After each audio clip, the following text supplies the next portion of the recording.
holidays, no matter what you celebrate. In today's video, I want to go over 4 different ways you can shade your mixed media painting.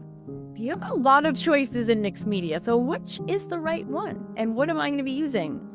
It's a loaded question. This is part 3 of a 3-part series I'm doing all about making a mixed media version of my dog because she is a princess. So we're going to make her beautiful, and I thought I would bring you along for the ride. So let's talk about those 4 ways right now. My name's Campbell. I've actually authored 27 art books, which is completely bananas. And I'm really love learning different art supplies and learning how different things layer. So in today's video, I just want to talk about what your shading choices are. And I'm using a project that I'm currently working on, which is making my dog into Cleopatra, as you do. And I'm issuing these step-by-step on this channel, and this is the final episode. But before I dive in and I share my tutorial with you, and I'll be just time-lapsing this, but I wanted to talk about all the different options, because when I started this, with mixed media, like, the sky's the limit. Basically, with mixed media, you're saying, like, all bets are off, you can use whatever you want. But you actually have so many choices. It's because I'm so experienced, and I've published 27 art books, and I've done hundreds of mixed media projects using all sorts of different supplies. Sometimes that can be really daunting, right? Like you go to Michael's and you buy all the supplies, but then you're like, okay, but now what do I do with all of them? And even when you do know what to do with all of them, sometimes it's too many choices and it's overwhelming and you don't know which way to go, even though you know things will work. So this was my dilemma with this project, and that's what I wanted to share today. Was I really had in my head 3 ways I could have done the shading for this. Just so you know, I'm not talking about the face. I did the face last week. I'm talking about all the shading on the headpiece. When I did it originally, I'll show you a photograph of what it looks like without any shading, and it's super 2D and super flat. I won't tell you yet what I ended up going with, but I could super easily have taken a transparent paint like this golden high flow acrylics and shade in gray, for example. And I've used this before, and I've done this technique, and it worked really, really well. So I would just take like a flat brush, and I would take a little bit of that, and I would just literally run it along the areas in the painting that you see the shading. So that's totally valid, and I've done that before, and that would work really well, actually.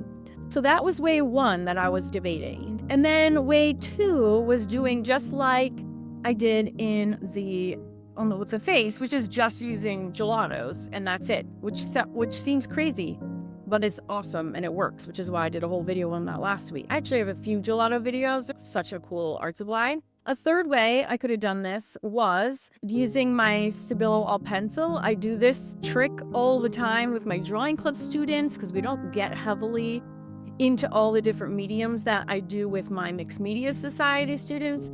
But something I use the Stabilo across the both of those, where you make a mark, and those of you in the middle of my 31 days of Frosty Friends and Cozy Cuties right now, in the drawing club and through my book, we are doing the same exact effect, but with just using a fountain pen. So any water-soluble art supply will do the same effect that I'm talking right now with the Stabilo, which is when you make a little mark and then you add a liquid. And the liquid doesn't actually have to be water. You could use Mod Podge.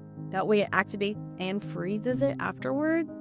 You could use matte medium. So you can use different mediums on top of your Stabilo to both activate it, because it's super water soluble and it's carbony black, delicious, and then lock it into place. That would have worked amazing here as well. Again, I would just do a little scribble and then I would activate. I have totally done that in a lot of projects. Awesome. The 4th way that I was deliberating doing these shadows and recess areas was by referring to my Hamburger system, and my Hamburger system is my mixed media layering system. That has also become a book. I also teach how to do that on YouTube, and I still teach that to this day. I did tons of projects with my mixed media society in 2025. I will always be doing. So in that process, what we do is after we paint in Gelatos, we seal it. I use Mod Podge. You can use matte medium. There's a lot of alternatives you can use. You seal the piece, and then it's my signature move. We go in with Faber-Castell Pitt pens. And the Pitt pens have the kind of the same blendable situation that the Gelatos do, where while it's still wet, there's like a 20-second window where you can smudge that with your finger. And I've done whole projects just doing all of the shading and shadows with this. So that is 4 ways. Well, you know what? I have 4 pet portraits to do. So yes, I will do all 4 ways. How's that for a personal challenge? And at the end, I will go over just 2 more points as to what else we could do afterwards. I allude to that a little bit, but I think there's more we can say about that. But I will let you watch through the whole process. And then I will meet you on the other side. We'll talk about next steps. All right, I'll see you on the other side. But like alive. So this is where part 2 left off. I had just finished shading her whole face and highlighting it with Gelatos, and now it's time for the headpiece. If you want to go back and watch part 1, that shows how I come up with a reference image and how I paint the background.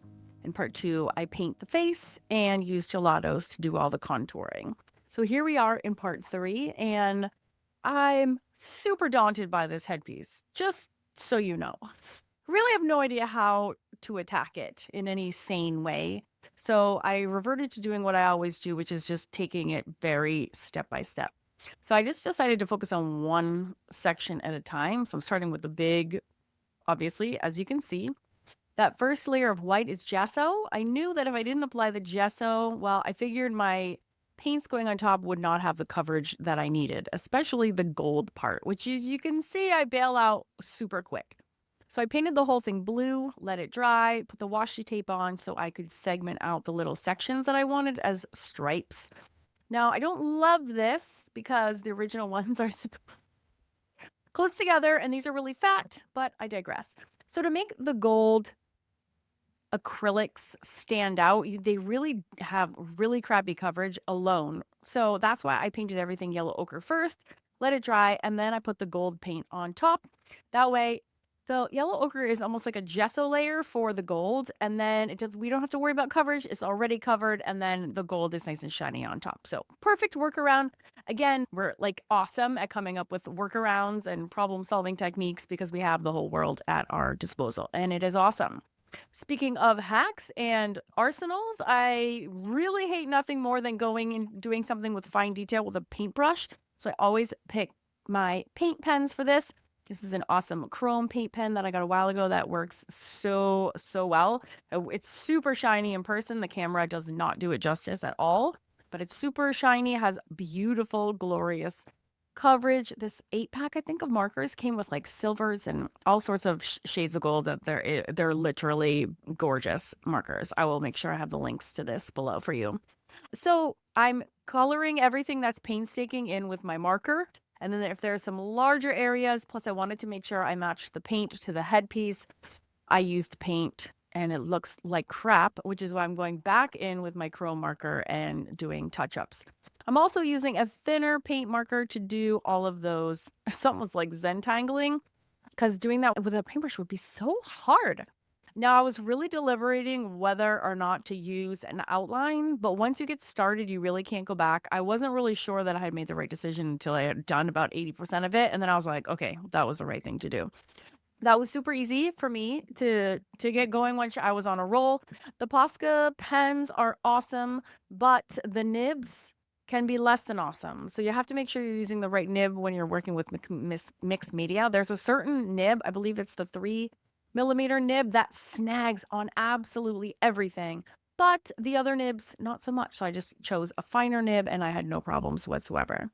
Okay, so this is the big reveal. Which method of the 4 did I choose to do her shading with? And drumroll, I decided to stick with the Gelatos. I had such success with her face. And after this project, I went ahead and I did another mixed media project for my mixed media members using Gelatos again. And it just comes out so incredibly well and so smoothly. I decided to just, what the heck, go for it. Now, that being said, I'm still unsure about them the whole time I'm doing it. Yeah, but I decided to kind of go all the way with it and just sometimes you can't really tell and something's all over. Now, right here on the left, I was thinking perhaps if we have a more highlight in the background and then change that over to the dark on the other side, but I really didn't love it. But what I do love is that gelatos are completely erasable. Because they're water soluble, if there's any sections that you want to remove the gelato, you just take a wet one or a white wipe or a baby wipe and you just wipe it off. So that's also why I have no fear, because everything is erasable, like completely instantly erasable when it comes to gelatos. I can totally do this thing to completion, and if I don't like it, I can wipe the whole thing off like a whiteboard. It's like pretty crazy. So after I have it all kind of done, I just added some more highlights, and I'm not sure they added much, but I wanted to get it again as done as I thought. And then I always kind of take a step back and take a look at it, and then I decide, and that's exactly what I'm going to do now. Let me know what you think. So there she is in all of her glory. I don't actually know if I'm done yet. I think I'm going to have to hang her up and look at her on the wall for a bit. I think also this tends to look a little dirty up close, but it looks good far away. So I have to decide. There's a few more steps that I can take. I could spray her with a sealer and use my Pitt pens to kind of fine tune things, but I'm going to let this sit for now. It looks good from afar. It looks a little dirty from up close. So yeah, stay tuned for any last minute changes. I haven't decided, but for now, she's good. I wanted to have something up on the wall before Christmas, so I reached my goal, and I will let you know if there's going to be a part 4 and any fine tuning. I have a feeling there might be, so stay tuned. Now on to my cats.